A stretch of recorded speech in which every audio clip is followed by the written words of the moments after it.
Cuma Apalagi itu jadi saja. apalagi mereka sibuk mengatakan Allah mereka duduk di sebelah kanan, Allah mereka berdoa dan anak mereka diperanakan. Kalau menurut saya arti dari duduk di sebelah kanan itu atau anak Allah itu seperti sebutan anak. Itu hanya hubungan Kalau yang kalau kalau bagi saya Yesus duduk di sebelah kanan itu karena kesetaraan ya, setara. Bapak dengan anak setara. Karena dia sudah waktu dia naik ke surga, iya, dia naik ke surga karena dia kan dari manusia dia kan sudah naik ke surga. Di saat dia naik ke surga itu dia sudah setara, kan duduk di sebelah kanan itu karena itu artinya setara. Bukan dua ya, bukan dua oknum, bukan. Kalau bagi saya begitu. Iya teman-teman, ini bicara masalah ketuhanan Yesus yang adalah firman itu. Kalau teman-teman kita yang muslim itu katanya mereka percaya kalau firman jadi kertas atau buku itu mereka percaya. Contohnya Al-Quran mereka itu mereka percaya bahwa itu firman jadi buku. Tapi kalau firman jadi manusia mereka tolak mentah-mentah. Benar Pak, benar. Iya. Jadi saya pernah debat dengan teman-teman yang muslim. Saya bilang begini, kalau firman jadi batu, kalian percaya. Terus firman jadi Al-Quran, kalian percaya. Terus ketika Al-Quran itu terbakar, apakah firman atau isi dalam Al-Quran itu terbakar? Mereka jawab tidak. Saya bilang, nah demikian Yesus Kristus. Yang terbakar tuh kulitnya, yang kulitnya yang terbakar, isinya itu tidak terbakar. Dalam arti bahwa kemanusiaan Yesus itu yang mati, tapi kealahannya Yesus tidak pernah mati. Jadi, kalau kalian, ya teman-teman yang muslim, percaya bahwa firman bisa jadi buku, kenapa kalian tidak terima kalau firman jadi manusia? Ya, ini logika-logika teman-teman kita yang muslim yang terlalu dangkal bisa dibilang. Ya, seperti begitu dari saya. Ya. Oke. Benar. Halo Pak.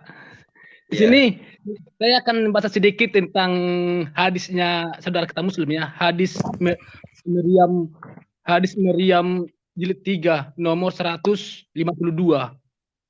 Muhammad berkata, nafasku, hidupku berada di tangan Isa putra Maryam. Itu adalah petunjuk hidup bagi semua manusia bahwa Isa Al-Masih adalah Allah yang menjadi manusia. Sebenarnya jelas kok di hadisnya mereka. Tapi mereka entah kenapa tidak mau mengimani Isa Al-Masih itu menjadi Tuhan. Itu. Jadi karena hanya nabi, Pak. Iya. Jadi mereka hanya menganggap Isa adalah nabi. Karena dia utusan. Itu aja. Pak, gini, jadi tidak bisa kita samakan tadi. Iya, seandainya. Jadi kita yang harus ngerti ya kan. Iya, gini Pak, seandainya bapak saya, ini contoh seandainya bapak saya hanya sebatas petani, tapi banyak orang menganggap bapak saya itu presiden, apakah saya tidak senang? Seandainya yang kita imani adalah Tuhan dan sebagai mereka nabi, kenapa mereka tidak senang? Salahnya mereka senang. Nabi mereka yang mereka anggap kita pertuhankan, saya senang dong, tapi mereka nggak mau. Di sini kenapa? Di mana logika mereka bermain? Saya kalau katakan main logika, saya lebih suka main logika daripada mengambil Alkitab, mengambil Al-Quran atau mengambil sisa apa enggak. Bagi saya kalau main logika dihilangkan dulu semuanya yang mau apanya, main logika. Tapi saya suka berdebat. Kalau memang apa bisa kamu buktikan, bisa bahasa syahadat aku bilang. Enggak bisa apa? Saya bisa bahasa syahadat, membacakan syahadat kalau memang aku bilang. Kenapa ini Maryam ini enggak dihapus lah kalau memang percayain. Kan gitu. Ya, salam Bapak-bapak. Bu Uti, saya pamit Bu ya. Halo Bu Uti. Iya, pamit ya Pak ya. Iya, teman-teman kita sudahan saja ya. Waktunya istirahat. Semua yang yang semua yang ingin kita sampaikan sampai tadi. Ya, ini speaker Pak siapa ya? Iya, terima kasih. Iya, salam Pak Pemakan dengan Pak Vicky Amerika ya. Vicky apa nih? Pak Pemakan dulu ya. Ya, salam dengan siapa nih? Apakah siapa? Siapa Pak? Shalom. Pemakan Apakah ini, ini pemakan. Ya, pemakan. Ya. Ya, Pak Vicky, Ya, terakhir oke. Pak Vicky, ini belakangnya ya. Silakan Pak pemakan. Bu, Ya. Bu. Iya, begini teman-teman bapak-bapak ya. Kalau saya bilang berdebat sama mereka itu sama saja menghabisi waktu tersia-sia aja. Jadi apapun pertanyaan mereka, yang kita jawab dari A sampai Z, balik lagi Z ke A, mereka tidak akan mengakui dan tidak akan mendengarkan dan tidak akan mau menerimanya. Ya kan, sejak kecil dari bayi pun dari berbrojol aja udah diazanin. Diazanin itu artinya supaya dia tuh menerima Allah dan Muhammadnya sebagai utusannya. Sampai TK diajarin juga. Sampai di SD diajarin juga bahwa orang Kristen, orang Yahudi itu kafir. Artinya kafir itu harus dibinasakan, dimusnahkan. Itulah ajaran mereka dari kecil. Dibumbui segala macam rupa supaya mereka membenci kita. Dan sampai gede mereka bermain victim. Bermain victim kenapa? Kalau kita tanya balik, mereka bilang menistakan agama. Melapor-lapor ke polisi. Gitu. Apapun yang pertanyaan mereka, peluru-peluru yang mereka tembakan ke kita bisa tampar lagi peluru mereka itu kebalik ke mukanya. Tapi mereka bermain victim. Jadi saya bilang, kalau misalnya berdiskusi atau berdebat atau apapun ngobrol sama mereka tentang agama, ya, mereka tidak akan mau menerima, tidak akan mau mendengar, ya, karena udah dicuci otaknya dari lahir ngebrojol di dunia ini sampai gede pun mereka tidak akan mau terima, kecuali Tuhan Yesus datang kepada mereka, kecuali mereka studi banding antar agama seperti tidak biasa, seperti Bapak Saifuddin Ibrahim yang dimana dulunya dia membandingkan agama Kristen dan agama Islam. Dulunya dia NII, ya, Negara Indonesia Islam, garis keras, lebih keras daripada FPI. Ya, yang dimana nama-nama anak-anaknya pun dinamai dengan presiden-presiden Timur Tengah seperti Saddam Hussein, seperti apa, ya. Dia tuh menginginkan bukan sebagai teroris saja, dia menginginkan anak-anaknya membunuh semua umat Kristen dan menjadikan negara ini negara Islam garis keras. Tapi karena Tuhan Yesus datang kepada dia, dan dia studi banding agama-agama Hindu, Buddha, Kristen, Islam, ya, akhirnya dia berpindah. Jadi kalau misalnya mau berdebat sama mereka, kenapa sih Tuhan itu menyembah Tuhan? Kenapa sih Tuhan itu bisa mati? Kenapa sih Tuhan makan ikan goreng? Kenapa sih Tuhan bisa begini, bisa begitu? Terakhir saya mendengar kalau Tuhan Yesus disunat dalam umur 8 tahun, coba sejarah mengatakan di mana pisaunya dan di mana kulupnya. Itu kan pertanyaan konyol. Nah, makanya jadi untuk berdiskusi sama mereka, jangan terlalu tinggi-tinggi lah kata-katanya. Karena otak mereka tidak mau nerima. Jadi kita bilang ya setara sama aja kita sebagai guru, ya mereka anak SD dibilang A nggak mau, gitu loh. Anak SD aja tahu gitu, 1 tambah 1 sama dengan berapa? 2. Kalau mereka ditanya kenapa kok ini begini gini, larinya muter-muter nggak karu-karuan sampai kita pusing. Ya, jadi itu aja sih. Jadi kalau misalnya mereka berdiskusi sama kita, ya kita jangan menerangkan secara panjang lebar. Mereka nggak mau terima, nggak mau mendengar.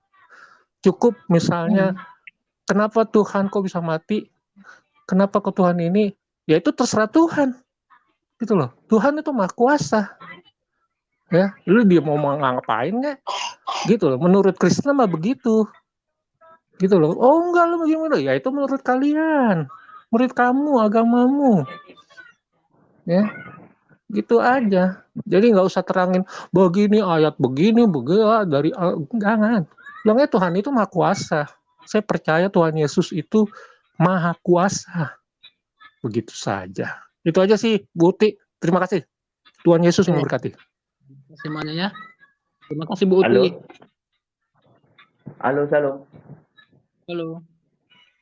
Ada dengar suara Ya, saya ada Pak di sini. Langsung. Luar biasa ini terakhir. Langsung. Ya. Ini luar biasa Ya, ini. terima kasih Pak. Nah, sekarang ini Pak siapa? Pak Amerika ya? Pak yang terakhir Pak. Maaf, tulisannya kecil sekali. Ya. Pak Vicky Ambani. Ya, silakan. Ame apa nih? Ambani. Ya, silakan Pak. Kita tutup setelah ini ya. Iya, baik. Sebelum tutup ya, shalom ya kembali teman-teman. Ya. Ini kita akan berbicara tentang Wahyu 22 ayat 13, di mana Yesus mengatakan bahwa aku adalah Alfa dan Omega, yang pertama dan yang terkemudian, yang awal dan yang akhir. Ya, kalimat ini itu ada juga di Al-Qur'annya teman-teman kita yang Muslim, yaitu di Quran surat Al-Hadid ayat 3. Ya, Quran surat 7 ayat 57 ayat 3 ya. Itu berkata bahwa dialah yang awal dan yang akhir, yang zahir dan yang batin, dan dia maha mengetahui segala sesuatu. Namun teman-teman kita yang Muslim masih saja tidak mau berkata bahwa ini adalah Yesus.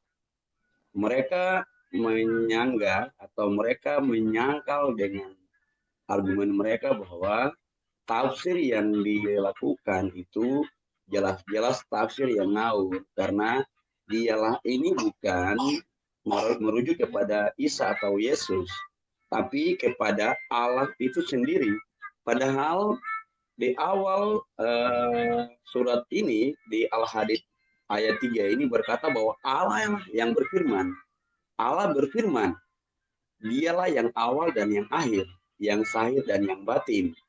Nah, di Wahyu pasal 22 ayat 13, kalimat ini pernah dikatakan Yesus kepada Yohanes di Pulau Patmos ketika kita sama-sama tahu Yohanes mendapat wahyu lewat penglihatannya di Pulau Patmos saat pembuangan di sana. Yesus berkata kepada Yohanes bahwa aku adalah Alfa dan Omega, yang awal dan yang akhir. Sama-sama kita tahu bahwa nabi di luar Yesus, bahkan sekelas Muhammad sendiri pun tidak pernah mengatakan bahwa dia adalah Alfa dan Omega. Hanya Yesus Kristus yang dapat mengatakan ini, karena ia benar, dia adalah awal dan dia adalah akhir. Karena sebelum dunia ini ada, dia telah ada bersama-sama dengan Allah. Kejadian pasal 1, kita bisa baca di sana. Namun dengan cara, apa betul, tadi saya setuju dengan Bapak tadi yang mengatakan bahwa dengan cara apapun kita memberikan penjelasan kepada teman-teman kita yang Muslim, itu semua akan percuma. Karena tadi mereka telah didoktrin dengan ajaran-ajaran mereka yang luar biasa. Kalau bisa dibilang ajaran-ajaran tidak bersejarah. Kalau kita kembali ke sejarah mereka, pasti mereka akan mengatakan kita penistaan dan segala macam, dan pasti ujung-ujungnya lapor penistaan, ujung-ujungnya penistaan agama Islam. Ya, namun teman-teman kita yang Muslim ini sebenarnya sekali lagi mereka itu sudah paham. Mereka ingin kembali kepada Yesus Kristus, tapi karena sudah terlanjur di sana, ya begitulah mereka. Cuma buat kita yang Kristen, tetaplah percaya kepada Tuhan, karena Tuhan kita itu bukan Tuhan yang minta untuk dibelah, tetapi Dia adalah pembelah kita. Ya, jadi apapun kata mereka tentang Yesus Kristus, biarkanlah mereka berkata-kata dengan apa yang mereka ketahui. Tetapi sebagai umat yang percaya kepada Yesus Kristus, kita sudah berkewajiban mengcounter mereka kalau mereka salah. Itu saja dari saya buat teman-teman di sini, dan buat Bu Uti, shalom, terima kasih banyak sudah mengizinkan saya masuk di room ini. Tuhan Yesus memberkati. Ya, terima kasih, luar biasa Pak. Ya.